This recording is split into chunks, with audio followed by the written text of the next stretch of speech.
Next, a really great plant that we carry that usually sells out really quickly. It's called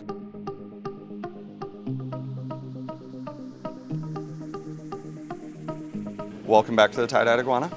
I'm Eric. We're going to show you a few different plants for your aquarium. First off, I'm going to show you a plant that isn't necessarily really an aquarium plant, but we use it as one growing out the top. We use a lot of different philodendrons and pothos. So we use the monsteras, and as you can see, they root in the water really well. They actually help pull out a lot of your waste, the nitrates, and keep everything kind of clean. Works as a little bit more of a natural filter. And then in this tank as well, you can see some different floating plants. We have some salvinia, some maricia, and some duckweed all growing on the top of this. And we'll show you a few other floating plants that we have as we kind of move on. Next plant we come to, we have some anubias. Now the anubias is a really awesome plant. It doesn't actually root down into your soil necessarily, like it's not planted in the soil or gravel of your tank. It likes its roots exposed. It does some great water filtering. It is a slow growing plant, so you want to make sure that your lighting isn't too intense for it, or you have some floating plants kind of filtering out that light.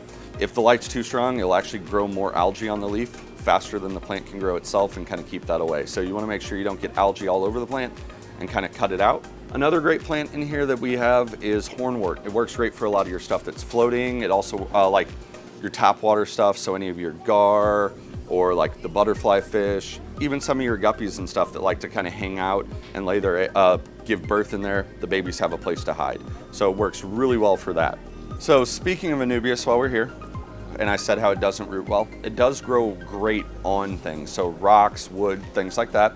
So having it actually on a piece of driftwood or on our lava rock is a great way to kind of get it established in your tank and kind of get it going. And then moving on, some other really awesome plants. We have a lot of different types of Ludwigia. Ludwigia is a great kind of beginner plant that adds some different color into your tank.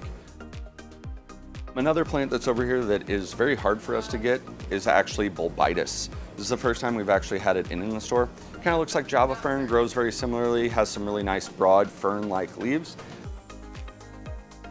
All right, the next one that we have that a lot of people like just because the color likes a little bit more light, that's gonna be our Scarlet Temple. It has this really nice scarlet color that really comes out and kind of makes your tank a little bit more showy.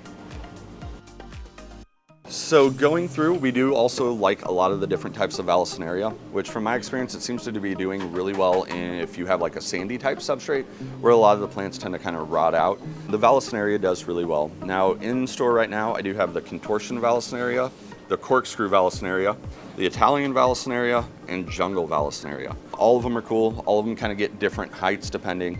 Jungle gets really massive. Well, I shouldn't say massive, just really long. The Italian does as well. And then the corkscrews stay a little bit smaller, but I still do recommend a bigger tank. And then the contortion's kind of in between in all of those.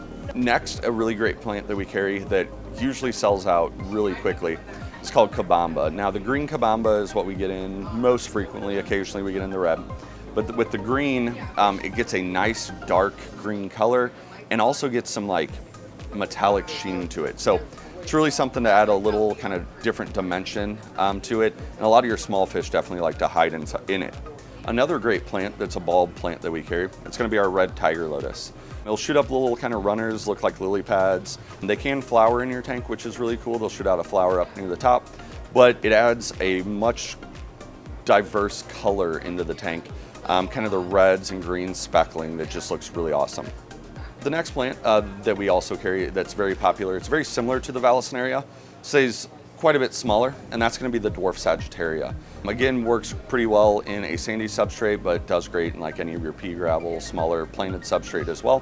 And it grows very prolifically and gets you a nice kind of carpeting grass across your tank. And then the next two plants that we have that are pretty good floater plants, since we're right here, are gonna be duckweed and water lettuce. Now duckweed can be quite invasive and like take over the whole top of your tank. But if you're looking for that kind of natural swampy kind of look, or trying to dim your lights for some of your more, some of your like Amazonian fish that really like dim kind of light and don't like to be right out in the open, the duckweed and the water lettuce both work really well for you. In this tank here, there's another great example of some of our Ludwigia. There's a relatively new plant, so it's still kind of adjusting to its orientation in the tank, but has some really great color, and the fish obviously love going through it.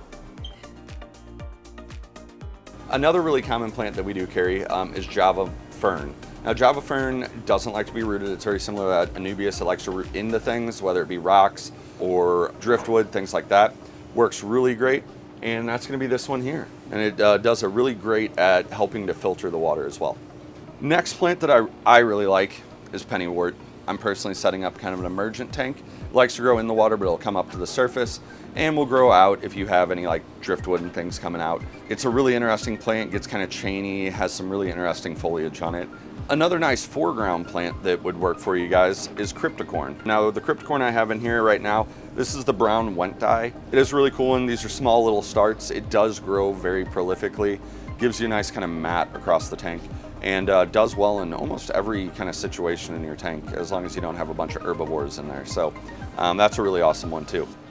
Another great plant that works for hiding baby fish, any of your fry, any of your small fish, anything like that, is guppy grass. Now, you can kind of weight down guppy grass or plant it into your substrate, but it also works as kind of just a free floating ball. Works great at filtering out any of the nitrates and stuff out of your water, and just kind of keeps the tank overall healthy.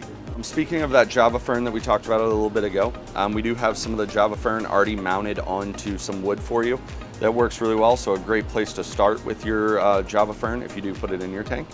Another really awesome floating plant, since we made it over this far, is going to be the red root floater. Now, the red root floater, if you actually keep the light very, very high, actually gets kind of a red tinge to it and gets some really interesting red roots that go down into your tank and kind of give a lot of your smaller fish some coverage. Another great plant that provides a lot of coverage in places for eggs to be laid or fry to hide is going to be Java moss. Java moss is extremely prolific. It'll root into everything in your tank, decorations, rock, wood, all of that. A lot of people will mount it onto wood pieces and actually make it look like a little bonsai tree inside the enclosure or inside your aquarium as well. So over here, I talked about the Vallisneria earlier, but we're going to show you the jungle val. Now, that gets extremely tall.